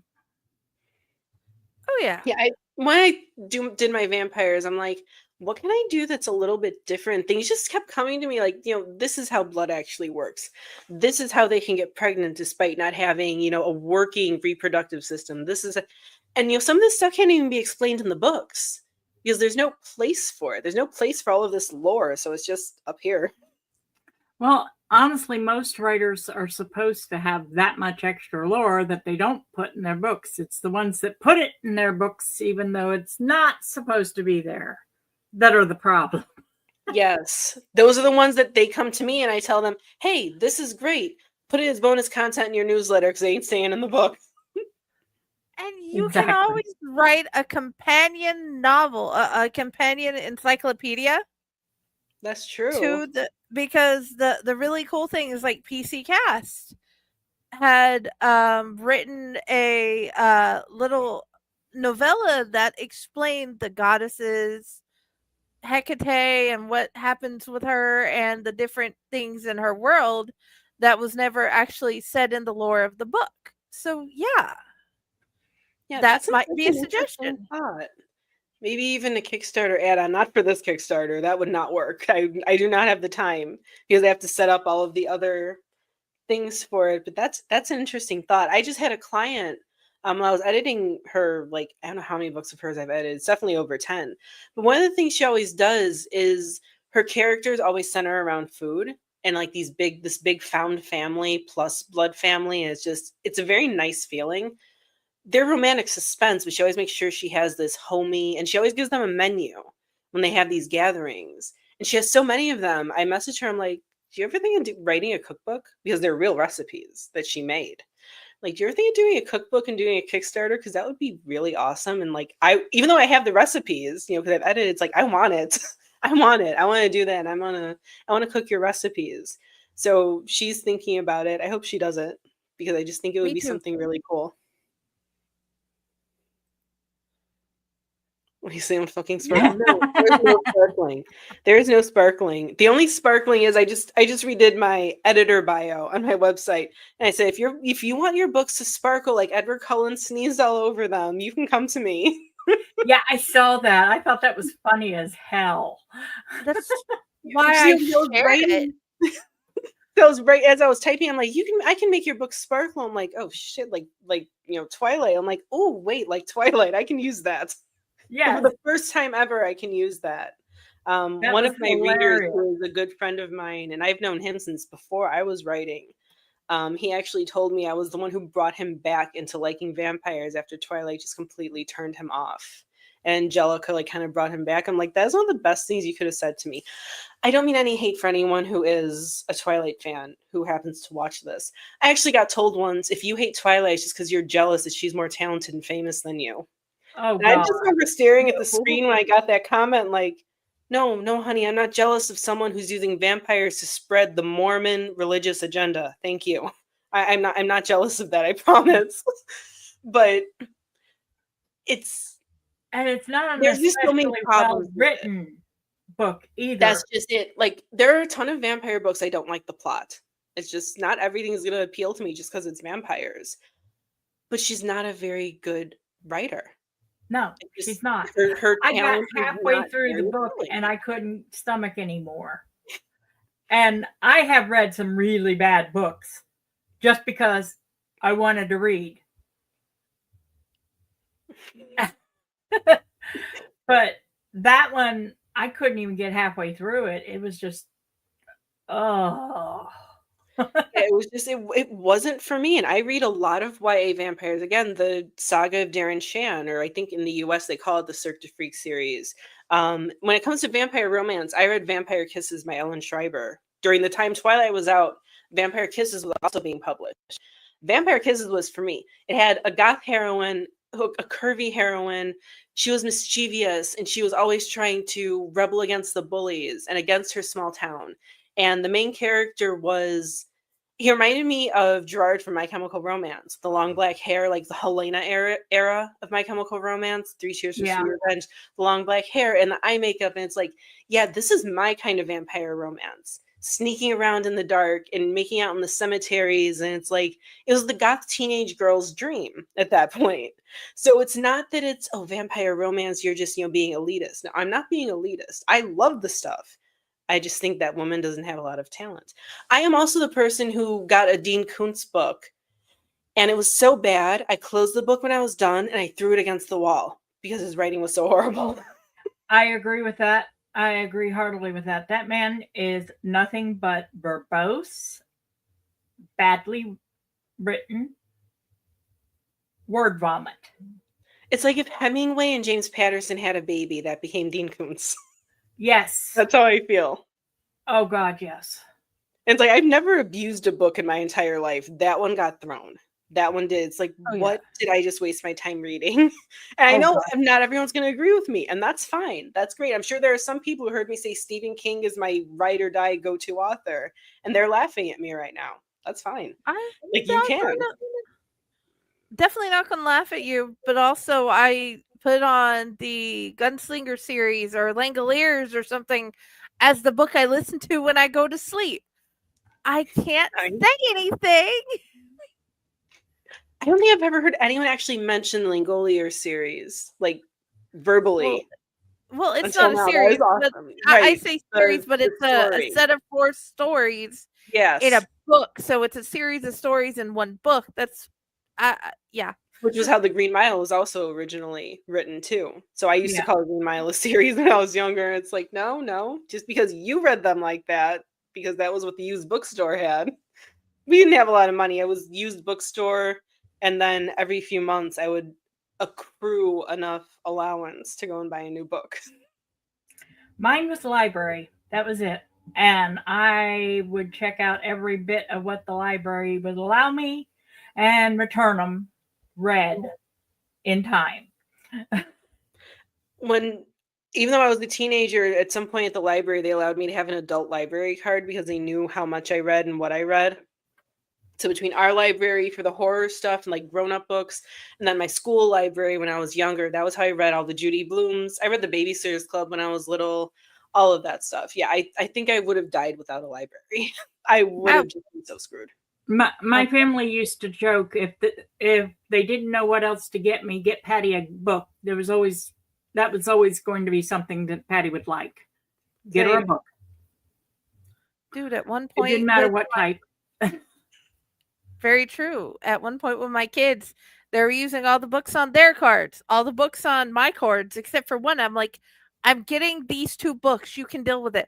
And all of Daddy's library books. And then we'd return them 2 weeks later because each of them had to have their own nighttime story.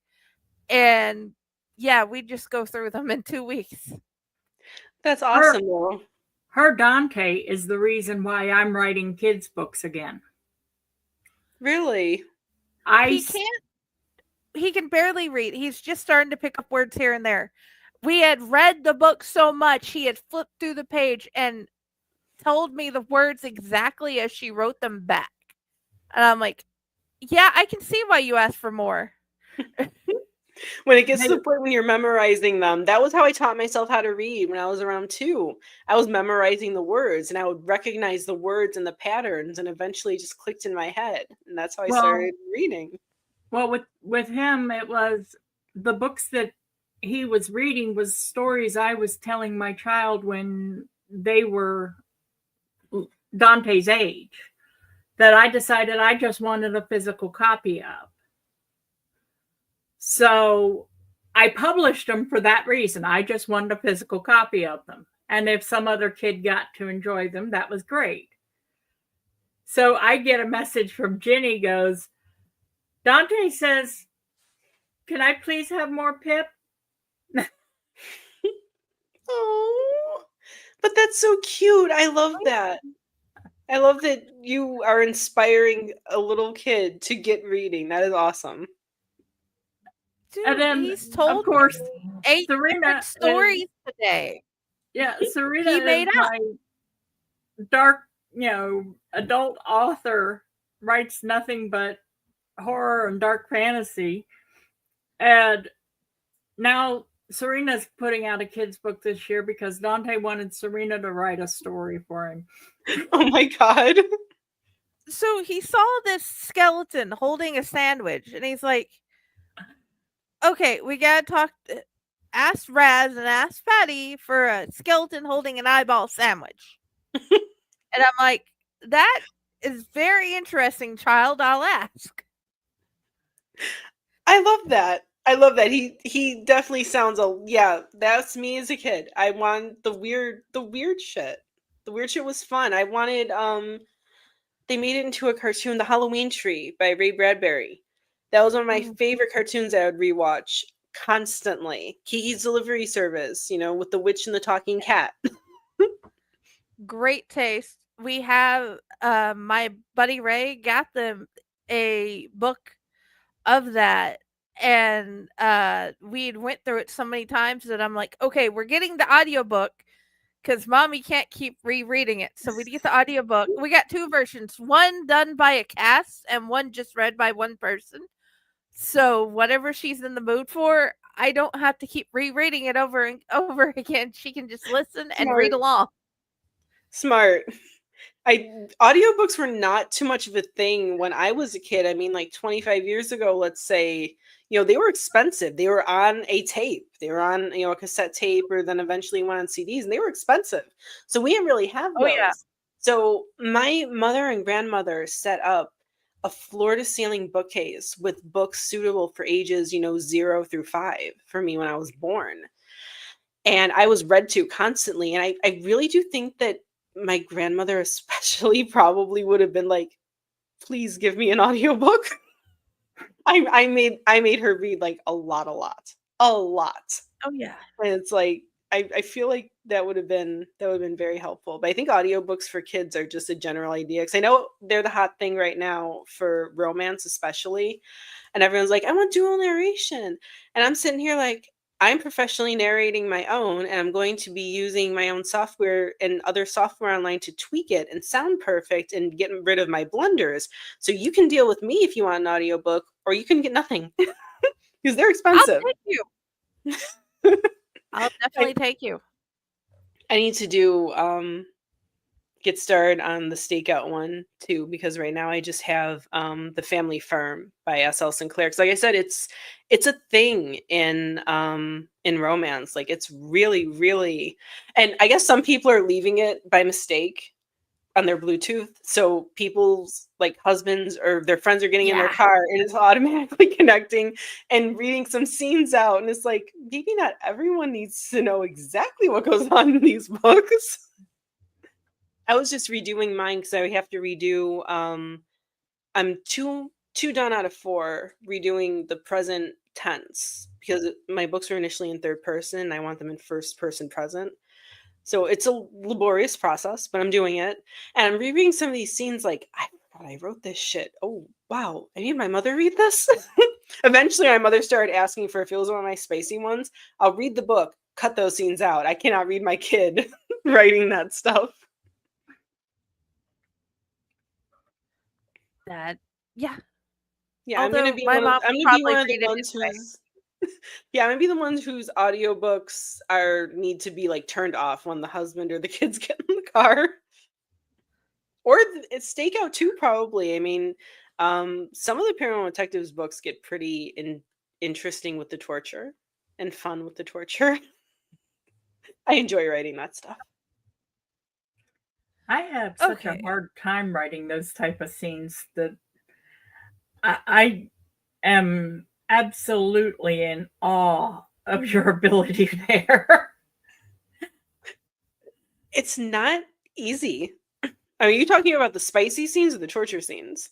The spicy scenes. Yeah, it's not easy because you don't want to be repetitive. There are only so many moves and so many things you can do. So you do have to kind of go through and be like, okay, did this get repeated too much? Was this phrase repeated? Is this physically possible to get into this position?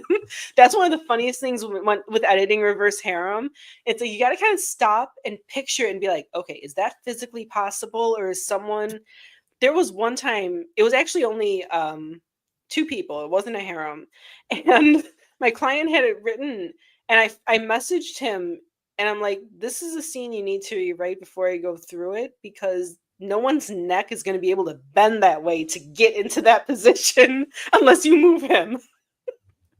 So yeah, it's fun. It's like playing like Twister meets Tetris in your head, but with humans. That's what it feels like. Yeah. It's like, can it work on the counter? Do you think it's too high? Or, yeah, so many things. It's, ugh. Well, and then you add in to just sanitize. the embarrassment of, oh my God, am I being too graphic? Am I not being graphic enough? Is this giving enough description? What do I need for the scene? Right. What does the reader need to feel here? Yeah. What do the characters need to feel and go through? Because not every scene needs to be detailed the same.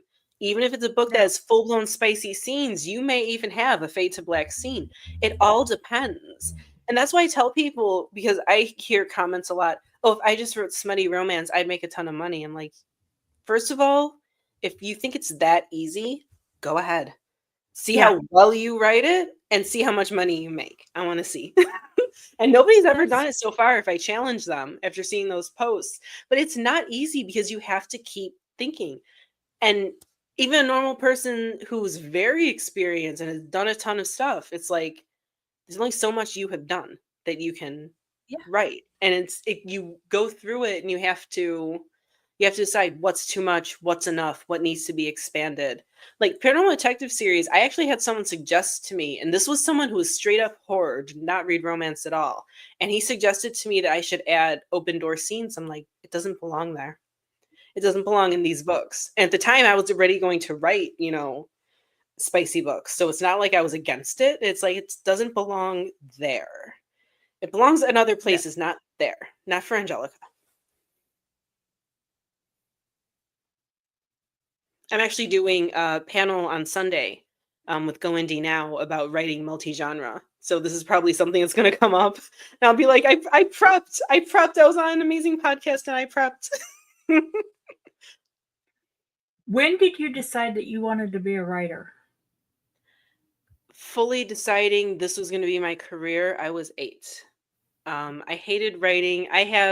With the autism comes some motor control issues, and hand cramping is one of them.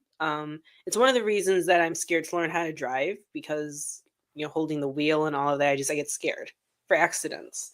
So my second grade teacher taught me a different way to hold my arm, a different way to write, and then set about having us write short stories. My first grade teacher had us write short stories as well, and I enjoyed it. But at the time, I'm not thinking about typing. We weren't really typing. This is 2001, 2002. There wasn't as much typing going on. A lot of people still handwrote the manuscripts. So in my little brain, it's like, that's not something I could do for a living. But finding out I was able physically to write and put my ideas on paper, 8 years old, I knew, I'm going into publishing. I'm going to be a writer. That is going to be my job. That is my dream. I did not set out to be an editor. That happened upon me while I was ARC reading at 17. And, that was when the guy suggested, do you want to start proofreading? And started teaching me, and I started learning. And it's like, oh, this is a good business. This is a good way for me to make my living so that whatever I earn from my books, I can put right back into my books. Eventually, I would love to have books be my sole income. That is my goal. But yeah, 8-year-old me sits here and sees me 10 years into being published. And I think 8-year-old me would faint if they saw me now. Because as much as I always wanted this, there's always a little part of you that thinks nothing's ever going to happen, especially when you get rejection after rejection, which I did. I queried for 5 years before getting my first acceptance for Stakeout. My original queries weren't for Stakeout, but it was just a 5-year process. And it's like, 8-year-old little me is really pleased right now. I think we That lost is awesome. Shelley. Can you still hear me? Yes, I can hear you. It popped up for a second without you there. Yeah, I'm not sure what the image is. I'm hoping. I made a Friday a book thing, a little icon for my page, and I just have that up because by removing the camera, I'm getting better internet. Yes, that used to happen to me. I think. I live in the boonies, so it took me a long time. If you see some of my old panels and podcasts that I would do, it was just a hot mess.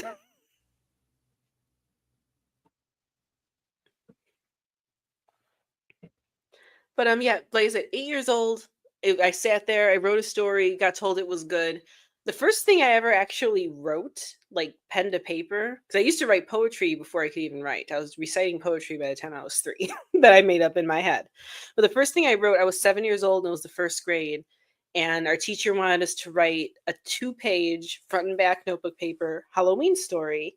And I wrote it based off of Resurrection Mary that I mentioned earlier. And it was my version of the Phantom Hitchhiker. And the very first thing I ever wrote was a horror story where she winds up cutting the guy's head off at the end. And then his friends his friends found his headless body. And my mother was hesitant turning it in, but she let me turn it in because she read it before I did. And my teacher gave me 100%. This is fantastic.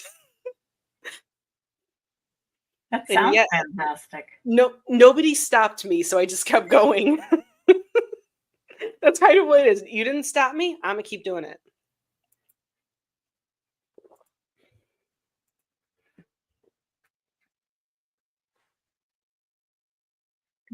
Did you ever think at some point that you might want to do something else other than write, other than edit?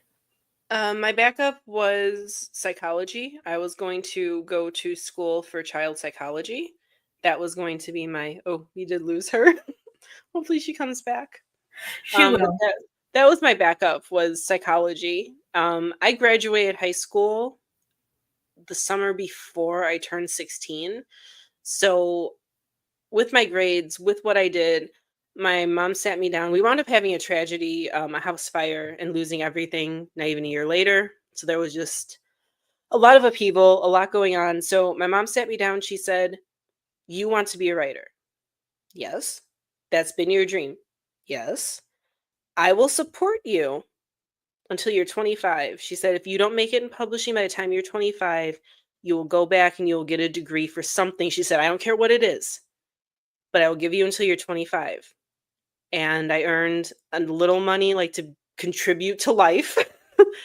But I made it in editing the year I turned 25. I started earning an income on it, and it was last second, but I made it, and I made it with her help. So I never had to do any of my backups, which I'm grateful for. I do worry sometimes that AI is going to take my job because there are so many people who are like, "I found AI can edit for me. I'll never pay someone again." I'm like, good luck with that. Yeah, the problem with that is I have literally seen what AI does. Okay. And the things that AI chooses as this is wrong is just ridiculous. Because, like, there is assistive AI editors that have been around for a while. It's Grammarly, it's Pro Writing Aid, it's autocorrect. That is AI. That's Yeah. a form of AI that gets trained on how people write. And it's been around for ages and ages. I used to tell clients all the time to use it because there are some assistive programs that can help you. It can Yeah. help you find repeated words. It can help you find misspellings. It can help you find a lot of things. So I don't want to say I'm anti-AI, I'm anti-generative. I do believe that assistive AI is very helpful before you take it to a human, and I've always said that. Oh, yeah. But I agree with that. not always correct. I will sometimes post some of the errors that assistive AI will give me in spell checking. I mean, one of them said someone was going to be claimed. "I will claim your eyes." And the AI told me it should say, "I will clam." I'm not clamming anyone. My client is not going to clam a person. What is clamming someone? Are you throwing clams at them? Like, what is it? That is But the yeah, question. I'm just very glad that I'm very lucky. I'm very blessed, and I'm thankful to the clients because I usually get everything with word of mouth. Wait. Have you Oh, ever John watched Carpenter vampires. Yes. Yes. They don't need to be romantic and hot. Like, my vampires, they come straight from humans. So they're going to mostly be human as long as they have fresh blood in their veins. But, like, yeah, vampires like that, I do enjoy them as a reader. I have not come up with a story yet that would use them. Well, no, it is considered assistive AI. I know you say you disagree with it, but what it actually is considered as assistive AI. Yeah. Yeah, all artificial intelligence is a coded database, even generative. That's all it is. That's why people are getting things that sound regurgitated from something that was written 20 years ago or more. And with some of the things that come up with because it was trained on something 20 years ago. That's what it's coded to give you. It's all just a code. It's all a computer programming. Yeah. But I still think that humans have a better creative ability than a computer does. There is use for AI. Yes. There's times when that has a use, assistive AI for checking spelling, or there are times when there are uses for that. Yeah, I mean, GPS can be considered an assistive AI. Yes. Yes. And that's useful. Like, there's actually an audiobook program, and people are trying to demonize it, and they paid actors to buy their voices to generate for audiobooks. And every time you make one, the actor also gets paid. Obviously less because there's no time, but humans are getting paid. It's not a computer. You're not having a robot read your voice. It is people, and people are getting paid for it and earning an income so they can then free up their time and do their other projects, which I think is a fantastic use of it. You are using humans. You are paying humans.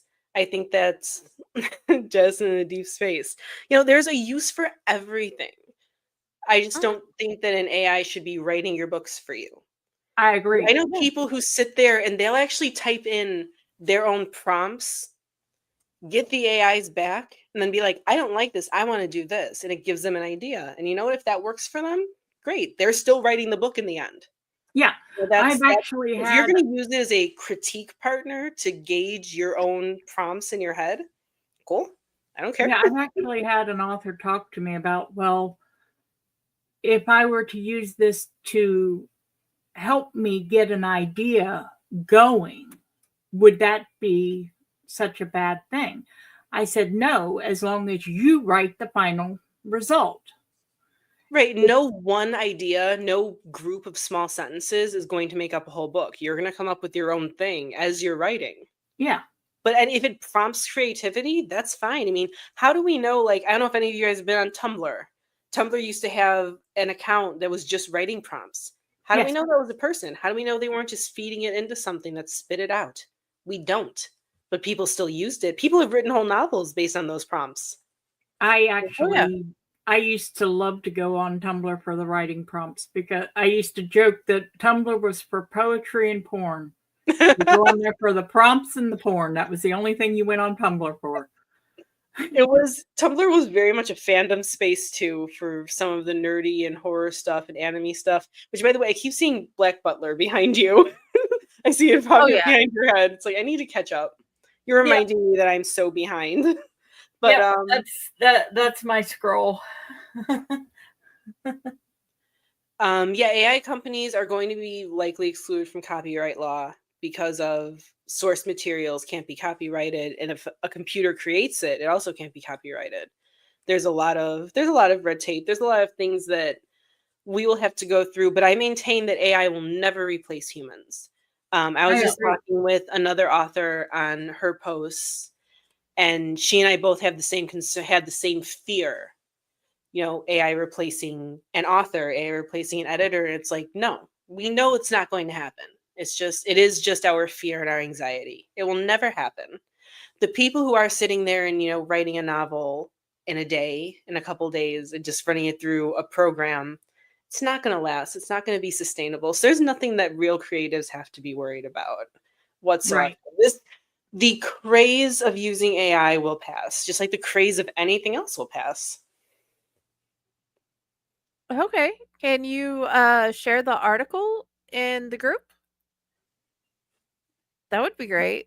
Yeah, I would like I've read a few. This might be a regurgitation, one of the ones I read, but yeah, I mean, it's also something interesting to think about. What can be used? What can we take as humans that a computer can help with, and we as humans make it better, like the prompts, like paying real voice actors for their voices in an audiobook. Like, it's fantastic, the things that we can do and that AI can do to help actual human creators.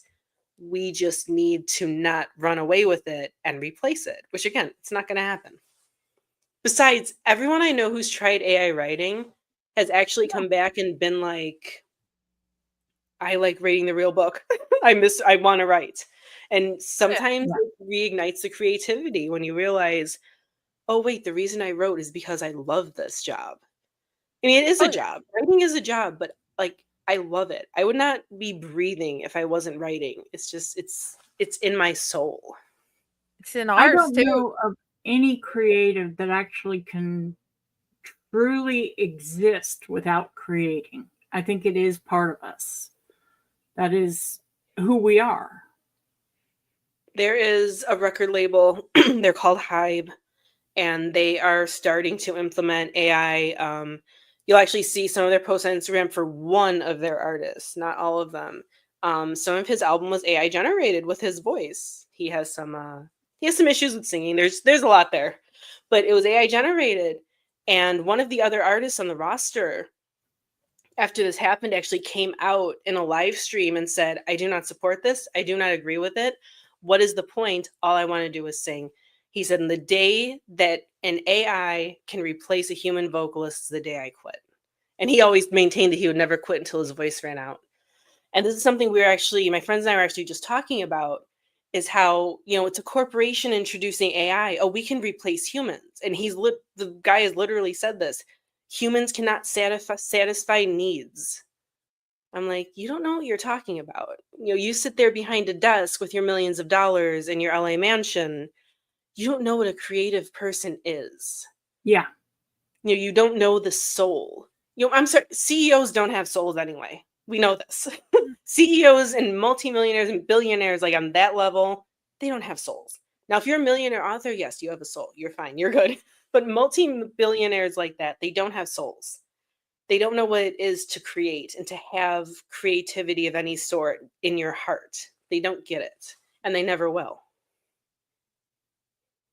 I agree wholeheartedly. Okay, ladies, we have gone longer than I had originally planned because I absolutely positively love Lily and my internet hates me. So let's sign off here. I'm gonna ask you both the question. And yes, Stephen, please share the article you were talking about in the group. And I'm gonna ask the question and ask you to tell people where you want to be found. Lily, what's your favorite recipe and where do you want people to find you? Oh, my favorite recipe is my mother's meatball recipe and my family's Italian red sauce recipe. In Italy, we call it sugo. There's different names for it here in America. And we used to make it every Sunday. Now I only make it once a month because it's an 8-hour process. And I feel closer to my mom every time I am making those meatballs and chopping the garlic and have the smell go through my whole apartment. Like it's a happy recipe. It's a happy moment whenever I make that. So that is my favorite recipe. At some point, I actually have a ton of recipes I want to publish, by the way, because I love to cook and bake. But for where people can find me, you can find all of my links, all of my books on lilyluchesi.com. That's my website. And once you go there, you will find links to my newsletter, my business page for Partners in Crime Book Services, and again, all of my books. You can also look up Stakeout on Kickstarter. If you look up my name or if you look up Stakeout Urban Fantasy, it will pop up. The URL is very long, so I'm not going to read it. But yeah, those are the places that you can find me, and it will link you to all my social media and everything for people who watched these 2 hours and thought, oh yeah, I want more of that person. And yes, they should. They definitely should. You're an amazing person. Thank you, guys. You guys have my ego like way, way up. Oh yeah, we came on as the fan club, okay? That's insane to me. Okay. You weren't expecting it? Sorry. No. That's just what we are. Patty, what is your favorite recipe and where do you want people to find you? Oddly enough, my favorite recipe depends on the day. Most of the time, most of the time, an easy and safe recipe for me is something that we used to call hamburger surprise. It's mac and cheese, hamburger, and whatever spices and vegetable happens to be in the fridge. The surprise is whether it's good or not. We make that too, actually. That is a staple in this family. It tended to be a staple when my kids were young too. I don't make it as often anymore. I don't either, but it's definitely one of our staples. Let's see. I would definitely recommend meatloaf, and I love adding random fillers, like sometimes it's carrots, sometimes it's beans. I puree them up and I add them in to see how it changes the flavor, because the carrots make it sweeter and the black beans gives it more protein, and it's just something I like playing with, different meatloaf recipes. That sounds good, actually. It's fillitized and I don't know why. And then it can be, the thing about meatloaf is your meatball recipe can be changed into the meatloaf really quickly. Yep. My mother used to do an Italian meatloaf. She used to do a Mexican one. She would do black beans and bell peppers and that. Except one time the cheese decided to bubble over and almost start a fire in our oven. But yeah, there's so many different variations of recipes. Like I'll even do turkey meatballs with like a more healthier white sauce or olive oil instead of submerging it, so it's healthier. So yeah, I think all of our recipes. You remind me of my father. My parents were dating. my father made for my mother mac and cheese with tuna and peas. Yes. And my mother said it was one of the most delicious things. And she used to make it for me then when I was a kid. That was what you made me think of. Ooh, tuna Alfredo and broccoli is really good too. It's one of those random things that it's just like, you know what? I'll eat that again later. Yes. Okay, guys, I am taking a short break because I've got to get a few things in order outside the podcast world. So I will put a notice. I'll spread everywhere when we come back on the Unprinted Pages and Corpse Garden Chronicles.